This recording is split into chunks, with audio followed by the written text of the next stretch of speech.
오늘 우리에게 주시는 하나님의 말씀은 골로새서 3장의 말씀입니다. 앞에 PPT로 뜰 텐데요. 같이 한 목소리로 읽도록 하겠습니다. 시작. 새 인간으로 갈아입었기 때문입니다. 새 인간은 자기 창조주의 형상을 따라 끊임없이 새로워지면서 참된 지식을 가지게 됩니다. 아멘. 오늘은 골로새서 3장의 말씀을 의지해서 눈으로 드리는 기도 두 번째 시간을 갖도록 하겠습니다. 지금 저희가 계속해서 눈으로 드리는 기도, 다른 말로는 보는 기도, 이렇게 제목을 붙여서 기도를 배우고 있는데요. 그 어떤 것보다 우리의 눈이 세상의 많은 것들이 현혹될 수 있고, 또 그러한 거와 동일하게 우리의 눈을 통해서 성화를 보거나 이콘을 보는 것을 통해서 우리가 충분히 하나님을 만날 수 있고, 또 그 만남이 곧 기도가 된다고 하는 이야기를 계속 나누고 있습니다. 그 시간, 지난주의 시간의 내용을 이어서 혹시 지난주 내용이 혹시 기억나실지 모르겠는데, 지난주에 저희가 함께 봤던 그 영상을 잘 기억하셔도 좋으신데요. 그 영상에 보면 그 기차가 다가오는 모습을 처음으로 본 사람들이 그 영화관을 뛰쳐나간 것처럼, 또 이렇게 농구공을 주고받고 있는 흰색 티셔츠를 입은 사람들이 농구공을 주고받는 횟수를 세면서 그때 그 사이에 지나가는 고릴라 분장을 한 사람을 보지 못하게 되는 거나, 또는 길을 안내하는 사람들, 녹색 옷과 파란색 옷을 입은 길을 안내하는 사람을 바꿨음에도 불구하고 제대로 그걸 알아차리지 못하는 그런 것들을 보면서 우리의 눈이 얼마나 현혹되기 쉬운지 그런 이야기를 함께 나눴습니다. 그래서 시각의 정화와 훈련의 필요함이 우리 모두에게 있다고 하는 거예요.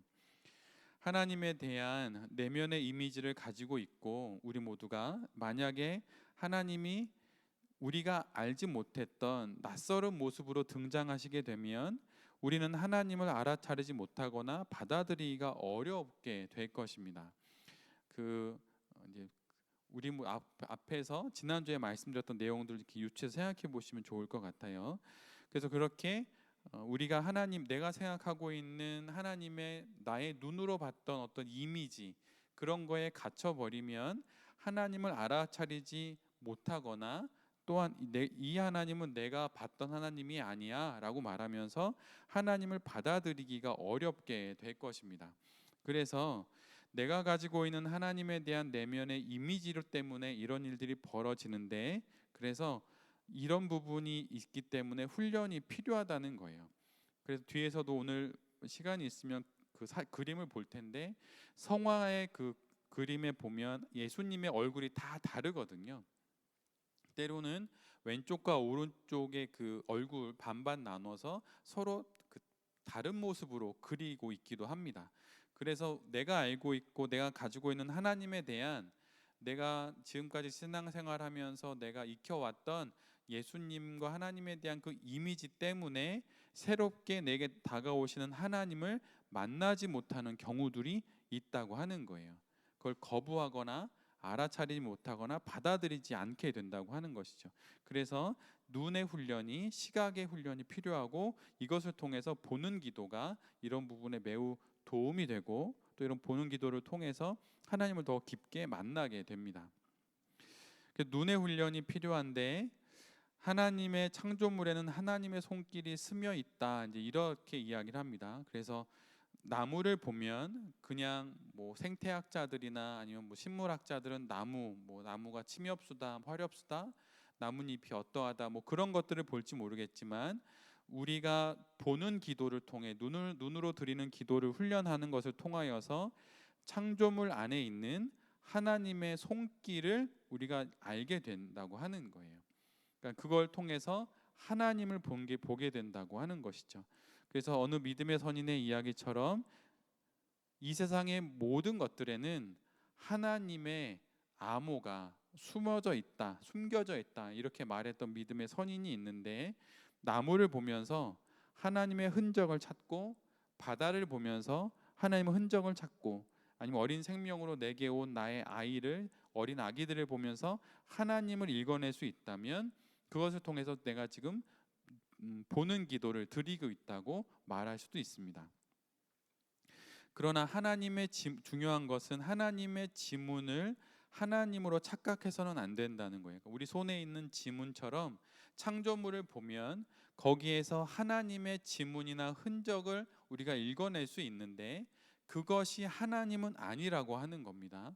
그래서 그런 것에 혼선이 없으셔야 돼요. 성화가 하나님은 아닙니다. 십자가가 교회의 상징이고 예수 그리스도의 구원의 상징이지만 십자가가 예수 그리스도가 아니듯이 우리가 보는 어떤 성화가 하나님은 아니라고 하는 것. 그래서 그거를 마치 거룩하고 먼저 성스러운 것으로 대할 필요는 없다고 하는 거예요. 그렇다고 반대로 함부로 하찮게 대해서도 안 되는 것이죠. 당연히. 근데 그것에 어떤 하나님처럼 그걸 대하거나 그런 우상이 되는 거죠. 그래서 그런 부분에 착각해서는 안 됩니다. 그래서 그 자체를 하나님으로 착각하게 될 때 창조물을 하나님으로 오해하는 우상 숭배가 일어나게 돼요. 출애굽한 이후에 이스라엘 백성들이 모세가 하나님을 만나러 가서 내려오지 않자 금 송아지를 만들듯이 그렇게 창조물을 통해서 그것을 마치 하나님처럼 대하면 안 된다고 하는 것입니다. 그래서 여러분이 성화에 대한 많은 오해가 생기는 이유가 바로 그것을 하나님으로 오해하는 우려가 있기 때문인데 그것만 조심한다면 매우 좋은 기도 훈련이 될 수 있어요. 그래서 하나님을 알아가도록 돕는 것과 그것을 우상처럼 대하는 것을 구별해야 한다고 하는 것입니다. 이것은 그리 어려운 것이 아니죠. 당연히. 그러니까 그림은 그림일 뿐입니다. 근데 그걸 통해서 하나님을 우리가 이제 더 가까이 느낀다고 또 만나는 거라고 할 수 있죠. 우리가 성경책을 통해서 그 글자가 의미 있는 게 아니잖아요. 그 글자가 하나님은 아닙니다. 근데 그 글자를 통해 우리가 하나님을 만나기 때문에 그 글자가 유용한 것이지 성경책 자체가 무엇인가 성스러운 것은 결코 아니라고 하는 거예요. 그것처럼 성화도 그런 역할을 합니다. 보이는 것을 통해 보이지 않는 것으로 나아가도록 돕는 것이 바로 성화이고 그 성화를 보면서 우리가 눈의 훈련을 하게 되는 것입니다.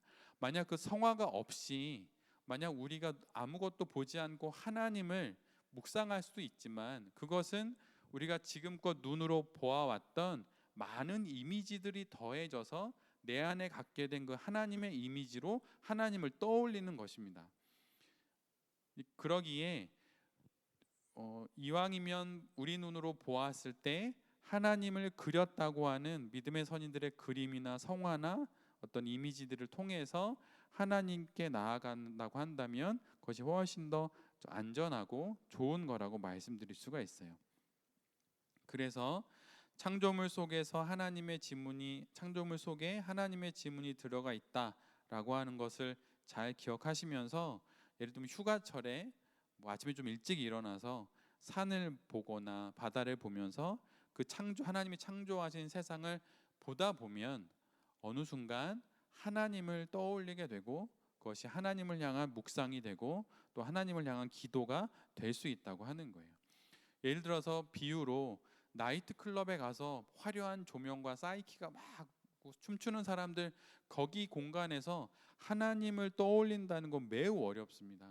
나의 눈에 나의 시각에 들어오는 그 이미지들이 하나님과 너무 거리가 있고 너무 무관한 것들이기 때문이에요. 그런데 하나님과 관계가 깊은 것들을 나의 눈으로 보면 그건 하나님이 아니지만 그걸 통해서 하나님을 떠올리면서 우리가 묵상을 할 수 있다는 거죠. 기도를 할 수 있다는 거예요. 예를 들어 어떤 사랑하는 연인이 나에게 어떤 결혼의 반지나 아니면 사랑의 반지를 내 손에 끼워줘서 내게 반지가 있으면 다른 사람들이 보기엔 그냥 평범한 금속으로 되어 있는 동그란 그런 제품에 지나지 않지만 나는 그 반지를 떠올리거나 만질 때마다 그 사람을 떠올리게 되는 것이죠. 그거와 똑같은 것입니다. 그래서 하나님의 창조 세계를 묵상하면서 하나님을 떠올리고 하나님을 만나고 하나님께 기도할 수 있다면 그게 보는 기도가 되는 것이에요. 그러기에 이제 그런 눈의 훈련이 있고요. 그런데 이제 이콘 논쟁이 좀 있었는데 출애굽기 20장 4절에 보면 십계명의 본문인데, 너를 위하여 새긴 우상을 만들지 말고 또 위로 하늘에 있는 것이나 아래로 땅에 있는 것이나 땅 아래 물속에 있는 것의 어떤 형상도 만들지 말라, 이런 말씀을 해 주시죠. 이 말씀은 하나님의 말씀이니 당연히 우리가 지키고 따라야 하는 말씀입니다. 그런데 형상은 그를 모르는 그리스도인들에게는 보이는 성경책의 역할을 했었어요. 지금으로부터 수백 년 전에 문맹률이 엄청 높았을 때 그 사람들은 성경책을 읽을 수 없었고, 또한 라틴어로 뭐 강독을 하거나 예배를 집례하고 이러면 모두가 알아듣지 못하지요. 그래서 그를 모르는 그리스도인들에게 성화를 통해서 그들에게 보이는 성경으로 그 그림들이 전해지게 된 것입니다. 그래서 글을 읽는 사람은 글이라고 하는 문자를 통해 하나님을 만나고, 글을 모르는 사람들은 그림을 통해 아니면 어떤 조각상을 통해 하나님을 읽어내는 그런 보이는 성경의 역할을 했던 것이 바로 이콘이라고 하는 거예요. 믿지 않는 사람들에게, 이들에게 한 명의 그리스도인이 보이는 교회가 되지요. 그래서 나의 행동 하나가 하나님의 모든 것들을 대신할 때가 있습니다. 교회의 모든 것들을 대신할 때가 있어요. 한국 교회 안에, 한국 사회 안에 어떤 한 교회나 목회자의 잘못으로 인해서 마치 모든 교회가 그런 교회처럼 인식되었던 것처럼, 믿지 않는 사람에게는 보이는 한 명의 그리스도인인 내가 바로 보이는 교회가 되는 것처럼 그 형상이 보이는 성경으로서 우리에게 다가왔다고 하는 것입니다. 그래서 중세에는 그를 모르는 성도들의 신앙에 이콘이나 성화가 중요한 역할을 하기도 했어요. 그리고 여러분, 자녀들을 키우다 보면 어린 자녀에게 하나님 말씀을 읽어줄 때 맨 처음부터 지금 우리가 보는 글씨만 빼곡한 성경을 보여주지 않습니다. 그러지 않고 그림 성경책, 그 성경책을 갖고 짤막하게 들어있는 글씨와 많은 이미지를 통해서 성경을 알려주지요. 그게 바로 보이는 기도를 하는 것입니다. 그래서 이콘에 대해서 그렇게 거부감을 가지실 필요가 전혀 없어요. 물론 이콘 중에, 성화 중에 자기하고 좀 맞지 않는 그런 이콘이 있을 수 있습니다. 저도 있습니다. 근데 그러면 굳이 그거를 보실 필요가 없어요. 나랑 잘 맞는, 나의 성품이나 성향에 잘 맞는 그러한 성화들을 골라서 그거를 묵상하면 되는 것이죠. 그래서 이렇게 보는 기도를 하는 것이고요. 그런데 도움이 되는 형상들의 일반적인 특징이 있습니다. 대부분 일반적으로 이러한 그 형상이나 아니면 이러한 성화들이 우리의 보는 기도에게 있어서 좀 도움이 되는 일반적인 특징들이에요. 첫 번째는 그 성화나 사진이나 그림이나 어떤 자연이 세상을 만드신 하나님의 신비로 이끌 수 있어야 합니다. 그러니까 그 산에 가면 누구나, 예수님을 믿든 신앙이 있든 없든 상관없이 산에 가면 모두 다 경탄하지요. 백두산에 올라가거나 아니면 뭐 설악산, 한라산에 올라가면 그 대단한 자연 환경에 깜짝 놀라게 됩니다. 그런데 그리스도인들은 그것이 보는 기도가 된다는 건 그것을 통해 이것을 만드신 하나님의 신비를 떠올리기 때문에 그것이 의미가 있는 거예요.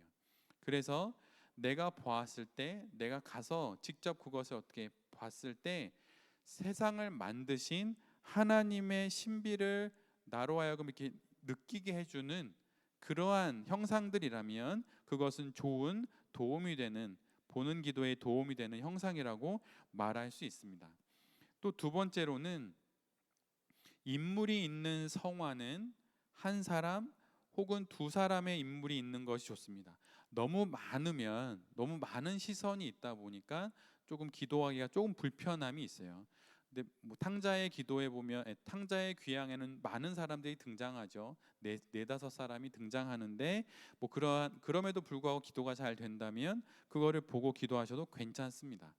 그런데 일반적으로는 한 사람 혹은 두 사람의 인물이, 좀 적은 인원이 있는 것이 일반적으로는 좋습니다. 그리고 그 인물의 그 성화에 그려진 뭐 예수님의 형상이라 그러면 그 인물의 눈이 좀 또렷하게 그려 있는 것이 좋아요.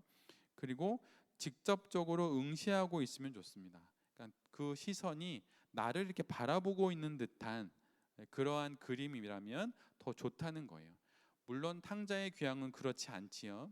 근데 일반적으로는 그렇다는 것입니다. 이 부분도 참고하시면 좋겠고, 눈과 눈을 마주치는 것처럼 사람을 만났을 때 서로 눈과 눈을 마주치면서 서로 이야기를 하듯이 기도도 하나님과 만나서 이야기를 하는 것이니 하나님과 눈을 마주쳐서 예수님과 눈을 마주쳐서 이야기한다 생각하고 그렇게 기도할 수 있도록 그 그림이 성화가 눈이 좀 또렷하고 나를 정면을 응시하는 그러한 그림이면 훨씬 좋다고 하는 것입니다. 세 번째로는 초보적인 단계에서는 교회의 전통을 통하여 또한 많은 사람들이 인정한 형상들을 사용하는 것이 좋습니다. 그러니까 물건을 살 때도 리뷰가 많은 걸 사면 그럼 좀 괜찮지요. 그런 것처럼 많은 사람들이 교회 전통 안에서 많이 보는 기도로 드렸던 그러한 그 성화나 그러한 형상들이라면 그것은 검증이 오래도록 된 것이니까 그것은 사용해도 좋은 것으로 여길 수 있어요. 서점에 가면 스테디셀러가 있지요. 그럼 웬만해서 실패하지 않습니다. 그런 책을 사면 그것처럼 처음 단계에서는 뭐 처음부터 너무 어려워 보이고 이런 거 한번 해봐야지 막 그럴 필요가 없이 일반적인 거 쉽게 다가가고 내게 별로 부담이 없는 그러한 성화들을 이런 형식으로 골라서 그 성화를 앞에다 놓고 아니면 그러한 자연 환경이면 환경에 가서 그렇게 하나님의 신비를 떠올리고 또한 그것에 시선을 맞추면서 그렇게 기도를 하시면 매우 도움이 되시리라 생각합니다. 예, 이 그림은 지금도 팔고 있더라고요. 제가 오늘 이거 나누려고 검색을 해봤는데 지금도 기독교 백화점에서 팔고 있는 예수님의 그림입니다. 근데 이게 저희 집에도 있었어요. 제가 아주 어렸을 때 저희 집에도 이 그림이 있었습니다. 뭐 이 그림도 찾아보면 누가 언제 어떻게 그렸는지 내용이 나오겠지요. 근데 우리는 보통 그 예수님을 떠올릴 때 서양 백인 긴 머리에 구불구불한 잘생긴 수염이 있는 남성으로 생각을 합니다. 그런데 이 이미지만 가지고 있다. 이게 정확히 예수님은 아니잖아요. 예수님을 이 사람이 직접 보았을 리도 없고 그냥 묵상을 하면서 자기가 그린 그림인데 우리는 이것을 통해서 예수님을 이렇게 생각을 합니다. 그런데 만약 우리가 기도 가운데 이런 예수님이 아니라 뭐 얼굴 형상 뭐 이런 거 아니라도 이런 이미지로 다가오시는 예수님이 아니라 전혀 다른 이미지의 예수님을 만날 수도 있는 것이죠. 그러면 내가 가지고 있는 예수님의 이미지하고 너무 다르기에 깜짝 놀라고 받아들이지 못하거나 그렇게 되는 거예요. 그래서 한 가지 사람들이 그려놓은 이미지에 붙잡히는 것이 아니라 이것을 통해서 예수님, 이 이미지보다 더 크신 예수님을 만나러 들어가는 문처럼 이 성화들을 여겨야 합니다. 네.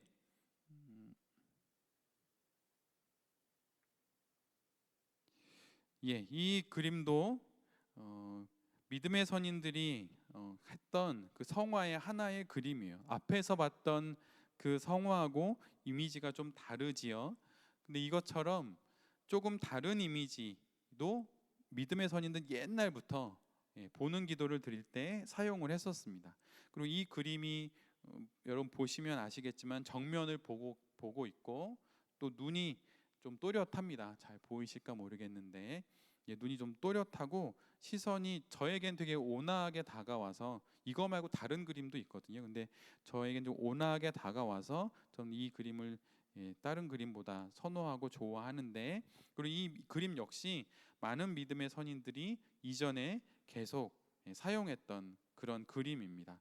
그래서 이 그림을 잘 여러분 기억하셨으면 좋겠고 혹시 다음에 하실 때도 이 그림으로 하시면 좋을 것 같아요. 지금 제 기억으로는 이 그림이 카타콤에 있었던 예수님의 얼굴로 기억을 하고 있는데 이런 그림도 있었다라고 여러분이 알아두시면 좋을 것 같습니다. 예, 그리고 이 그림은 삼위일체에 관련된 이콘이거든요. 그래서 여기서 보시면 제가 이 그림을 좀 정리해 놓은 글이 있는데 한번 읽어드릴 테니 여러분 잘 한번 보세요. 일반적으로 금색은 모든 그 이콘에는 나름의 그 의미, 색깔의 의미가 있거든요. 그래서 여러분 이제 혹시 이콘을 보시면 뭐 그 색깔들도 좀 의미가 있다는 걸 아시면서 보시면 좋을 것 같아요. 근데 금색은 일반적으로 신성을 상징합니다. 당연히 화려하고 또 귀한 거니까 그럴 수 있겠죠. 근데 이 그림에서 보면 왼쪽에 계신 분이 성부 하나님이시고 나머지 두 분의 눈이 이분을 향하고 있어요. 그러니까 그림에서 보면 여러분도 왼쪽이시죠. 왼쪽에 계신 분이 성부 하나님으로 이 그림을 그린 분이 이제 그림을 그린 것이고 나머지 두 분이 성부 하나님을 바라보고 있습니다. 눈이 그렇게 향하고 있으시죠. 그래서 성자 하나님, 성령 하나님은 이렇게 성부 하나님을 바라보시는 이유는 성자 하나님, 성령 하나님 그 두 분이 하나님으로부터 왔기 때문이라고 설명을 합니다. 그리고 가운데 있는 분이 예수님인데 고동색 갈색이 지상을 상징하는 거예요. 여러분 보시면 어깨에 이렇게 입으신 옷을 보면 갈색 계열이 있지요. 근데 그것이 땅을 상징합니다. 그리고 손가락을 보시면 테이블 위에 놓여 있는 예수님의 손가락이 두 개가 이렇게 되어 있어요. 그것은 하나는 신성을 의미하고 또 하나는 인성을 의미합니다. 그래서 그림에서 보면 그런 의미를 다 담아서 그림을 그린 거예요. 시선 하나, 손동작 하나, 옷 색깔 하나, 뒤에 후광 하나, 뭐 이런 식으로 다 나름의 의미를 갖고 그린 그림이죠. 그리고 하나님을 마주보고 있는 분이 바로 성령 하나님이십니다. 그래서 금색은 아까 말씀드린 신성을 상징한다고 했는데 또 다른 의미로는 영광을 상징하고 또 파랑색 역시 신성을 상징합니다. 그래서 보면 성부, 성자, 성령 삼위일체를 그린 이 그림엔 세 분이 다 파란색의 옷을 입었지요. 그랬던 이유는 중세 이전까지는 물감에서 파란색 염료를 내는 것이 굉장히 힘들었다고 해요. 그래서 파란색 염료가 금보다 비쌌다고 합니다. 그래서 비싸니까 하나님의 영광 또는 그 말로 다 표현할 수 없는 신성을 상징한 게 된 것이죠. 그 당시의 상황에서 말이에요. 그런데 이렇게 설명을 듣고 막상 기도를 하면 더 이 그림이 의미 있는 게 아니라 이걸 통해서 더 깊은 하나님을 만나게 되는 그러한 경험들을 하게 되는 거예요. 그래서 이렇게 이콘을 갖고 성화를 갖고 기도하는 그러한 기도도 있다, 또 할 수도 있다, 이렇게 알아두시면 좋을 것 같습니다. 이 그림은 너무나도 유명한 그림이죠. 렘브란트의 탕자의 귀향인데 이건 전통적인 이콘은 아닙니다. 그런데 이게 헨리 나우엔의 탕자의 귀향이라는 묵상으로 워낙 유명해서 많은 그 개신교 그리스도인들이 좋아하는 그림이 되었는데 만약에 앞에서 보았던 이콘 그림이 조금 아직 익숙치 않아서 불편하다면 렘브란트가 그렸던 그림들을 모아놓은 책들이 많이 있으니까 그것을 사서 그거를 보면서 묵상 기도를 하셔도 좋습니다. 이것이 훨씬 더 좋으실 수도 있어요. 근데 이 렘브란트의 탕자의 귀향은 렘브란트의 말년의 작품인데 헨리 나우엔이 이 성화를 러시아에 가서 이 그림을 이제 계속 특별히 양해를 받고 몇 시간씩 계속 묵상을 하게 되죠.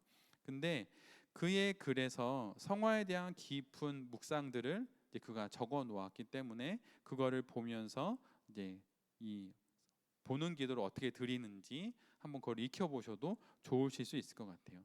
우리는 지금 이 그림을 이렇게 크게 하나로 딱 보지만 헨리 나우엔은 하나씩 너무 깊게 묵상하다 보니까 조각조각 묵상하게 됩니다. 그래서 보면 잠시만요. 네.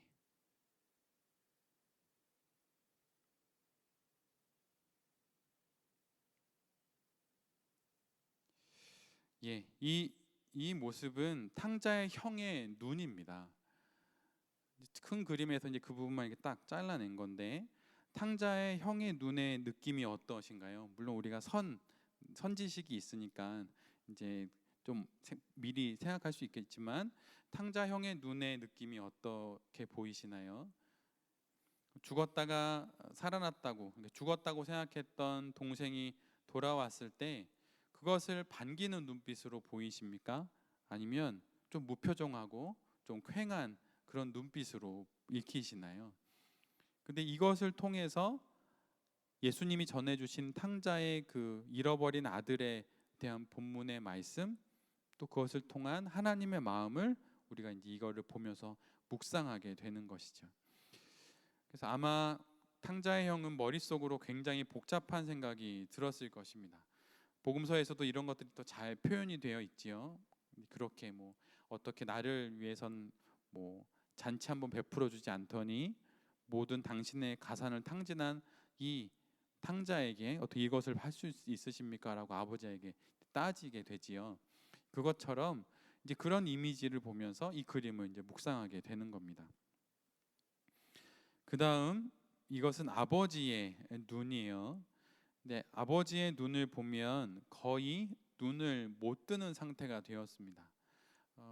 다양하게 뭐 생각할 수도 있겠지만, 눈이 이런 상태가 된다고 하는 건 밤낮 없이 울었거나 아니면 온 밤을 지새워서 아들이 오기를 기다리며 지칠 대로 지친 그런 노인의 얼굴이라고 볼 수 있겠죠. 그래서 이 그림을 보면 아버지의 눈이 거의 눈을 뜨지 못하는 상태가 되어서 마치 안질에 걸린 듯한 그런 눈처럼 보입니다. 그래서 집을 떠난 탕자 때문에 울고 울었던 그런 아버지의 심정을 여기서도 읽을 수 있지 않나, 뭐 이런 생각도 해볼 수 있게 될 것 같아요. 그 다음에 이것은 워낙 유명한 이제 아버지가 탕자를 안는 이제 그 모습인데, 이거 워낙 많이 잘 알려져 있죠. 근데 탕자의 아버지의 손을 보면 왼손과 오른손의 크기가 다르고 모양도 다릅니다. 잘 아시는 것처럼 왼손은 아버지의 손을 의미하고 오른손은 모성에 가득한 엄마의 손을 의미합니다. 이거를 우리는 그전에는 이런 그림을 봐도 그냥 그런가 했는데, 이것을 통해서 우리가 알게 되는 건 하늘 아버지 품에 안겼을 때 그분이 나를 아버지처럼 또한 어머니처럼 나를 그렇게 안아주시는 거구나라고 하는 것을 알게 되고, 하나님의 아버지 되심과 어머니 되심이 동시에 드러나게 되는 것이죠. 그리고 탕자를 보면 돌아와서 아버지 앞에서 아무것도 할 것이 없어서 그렇게 아버지 품에 가슴을 기대고 머리를 기대고 있는 모습이에요. 이때 탕자의 심정이 어땠을까요? 여러분 한번 생각해 보시면 탕자의 심정이 어땠을까요? 아마 모든 유산을 탕진하고 또 이제는 먹을 것이 없어서 아버지 집에 하인이 되어도 좋다고 그렇게 하면서 아버지 품에 안겨 있는 탕자, 아무것도 할 수 있는 게 없고 모든 것을 잃어버린 그 모습으로 그냥 아버지 앞에 마치 거린처럼 있는데, 근데 그 아버지가 그 아들을 안아 주시죠. 그리고 탕자의 옷을 보면 앞에서 본 것처럼 머리숱도 거의 없습니다. 그리고 모든 유산을 탕진하고 와서 옷도 군데군데 다 찢어지고, 발을 보면 한쪽은 신발이 벗겨져 있고 한쪽은 신발이 신겨졌지만 뒤에 뒤꿈치를 제대로 신지 못하는, 말 그대로 정말 형편없는 행색으로 살다가 돌아온 것을 보게 됩니다.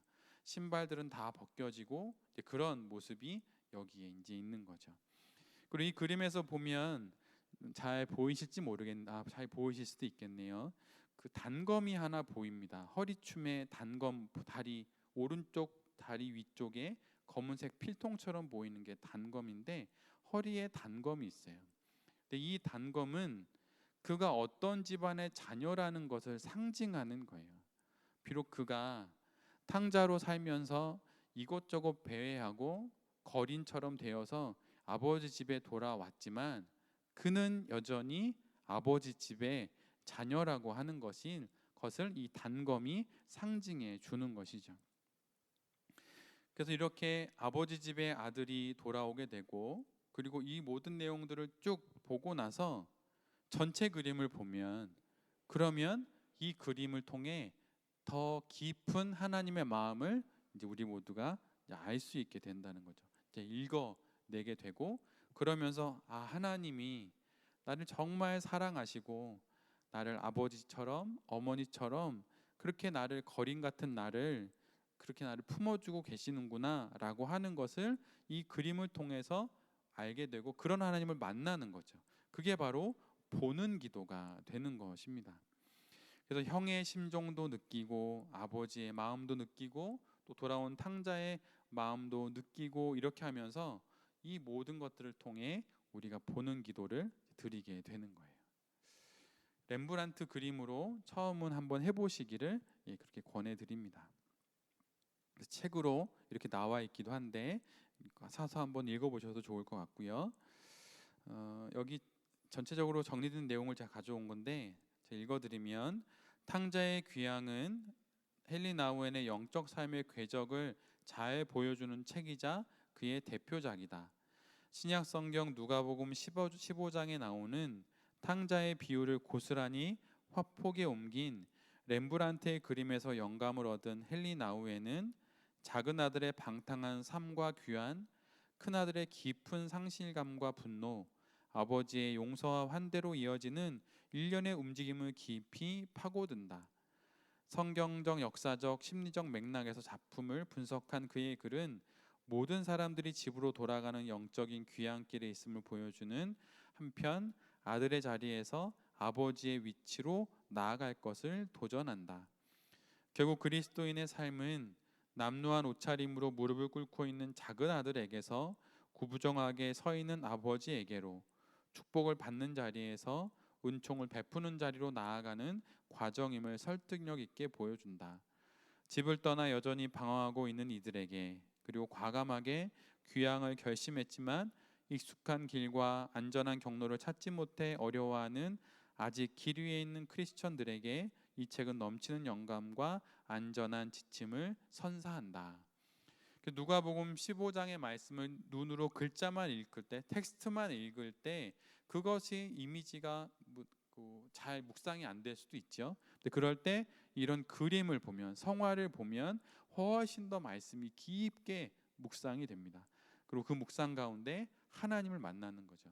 렉시오 디비나나 복음 묵상 기도 모두가 다 하나님의 말씀을 읽으면서 드리는 기도라고 했는데, 성화는 바로 그 말씀을 그림으로 그려서 그를 눈으로 봄으로 드리는, 눈으로 드리는 기도가 되는 것입니다. 그래서 이런 보는 기도를 잘 들으실 수 있으면 좋겠고, 서점에 가보면 렘브란트가 그린 그림을 모아서 책을 만든 게 있습니다. 그래서 렘브란트의 하나님, 또 성서를 그리다, 이렇게 이제 좋은 서점에서 그 출판사에서 나온 책들이 있는데, 이걸 사셔서 한번 보시면서 묵상을 해보시면 아주 좋은 보는 기도가 되시리라 생각이 듭니다.